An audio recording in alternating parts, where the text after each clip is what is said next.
যিনি আপনাদের মাঝে উপস্থিত হয়েছেন, আপনাদের সাথে একাত্মতা প্রকাশ করতে এসেছেন, যিনি শহীদ রাষ্ট্রপতি জিয়াউর রহমানের উত্তরসূরি বিএনপির ভারপ্রাপ্ত চেয়ারম্যান তারেক রহমানের একটি স্লোগানকে বুকে ধারণ করে আপনাদের মাঝে আজকে এসেছেন। সেটি হচ্ছে ধর্ম যার যার, রাষ্ট্র আমাদের সবার, তারেক রহমানের ঘোষণা। তাই আমরাও সেই ঘোষণাকে একাত্মতা প্রকাশ করে সেই ঘোষণার সাথে সুর মিলে আজকে আপনাদের মাঝে এসেছি। আমি বলতে চাই, আমরা ঢাকা ৭ আসনের মাটি ও মর্যাদা আলহাজ হামিদুর রহমান হামিদ ভাইয়ের নেতৃত্বে লালবাগ এবং চকবাজারের প্রতিটি পূজা মণ্ডপে আমরা অত্যন্ত প্রহরী হিসেবে আপনাদের পাশে থাকার চেষ্টা করেছি।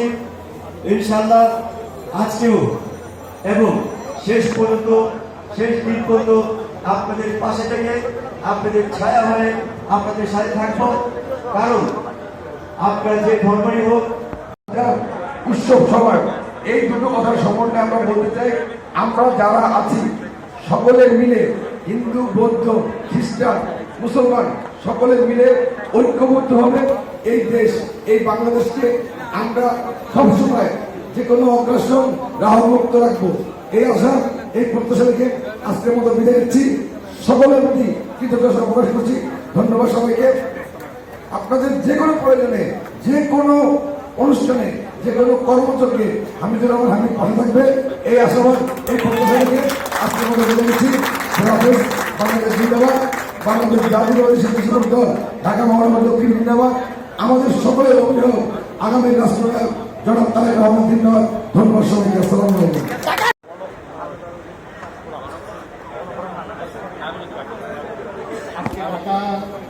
শহীদ মন্দিরে আমি উপস্থিত হয়ে নিজেকে গর্বিত মনে করছি। আমার সাথে যারা আছে এবং নাগরিক কর্মী সাকি সাহেব এবং মন্দিরে সভ্যত ভাই, কমিউনিস্ট পার্টি চন্দন, আরো উপস্থিতরা আছেন, সম্মানিত অতিথিবৃন্দ। এবং আমি আপনাদের একটি কথা বলতে চাই যে উৎসব যার যার, রাষ্ট্র সবার, এটা আমাদের দেশ নায়ক তারেক রহমানের কথা এবং আমাদেরও কথা। আমরা আকাশবাণী মন্দির জলে যারা যারা আছি, আমাদের অনুশীলন যারা আছে, প্রশাসন যারা আছে, প্রশাসন ভাইদেরকে আমি ধন্যবাদ জানাই। তারা সুন্দর পরিবেশ করে রেখেছে এবং তাদের পাশাপাশি আমাদের দলীয় স্বেচ্ছাসেবক দল এবং কর্মীবৃন্দরা আপনাদেরকে সহযোগিতা করবে। আপনারা বলে আমরা আরো আপনাদের পাশে থাকতে পারবো। আমি আপনাদের কথা বলবো না, এখানে আরো কিছু অতিথিবৃন্দ আসছেন, যারা আছেন। আপনাদের সাথে কিন্তু আমাদের দুদিনের সম্পর্ক। আপনাদের সুদিনের দুদিনে, অতীতে তো দুদিনেই ছিল, এবং যারা আমাদের আশেপাশে ছিলেন আপনাদেরকে কিভাবে নির্যাতিত নিপীড়িত হতে হয়েছে, গ্রেফতার করা হয়েছে, ডায়েরি মামলা, আপনাদেরকে জেলে পুরে রাখা হয়েছে, দিনের পর দিন কোর্টে হাজিরা দিতে হয়েছে। শুধু তাই না, আপনাদের পরিবারের উপরও, মা বাবার উপরও নানান রকম নির্যাতন হয়েছে। এগুলো সব আমাদের চোখের সামনে। আর 2018 সালের ঢাকা 6-এ যখন আমি আপনাদের সমর্থন নিয়ে প্রার্থী ছিলাম, তখন যারা আমাদের সাথে কাজ করেছেন প্রত্যেকে কিন্তু আহত হয়েছে। প্রত্যেকটা মিছিলে, প্রত্যেকটা জনসভায় হামলা হয়েছে।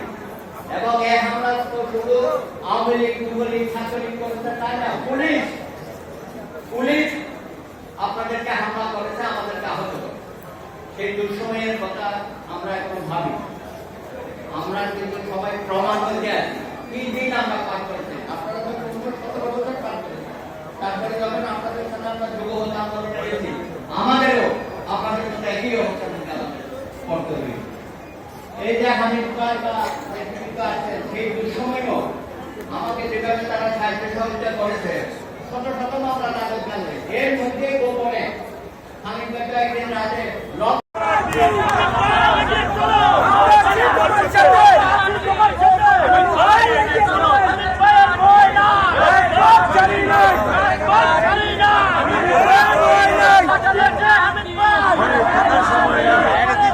আরে এদিকে হও না ভাই।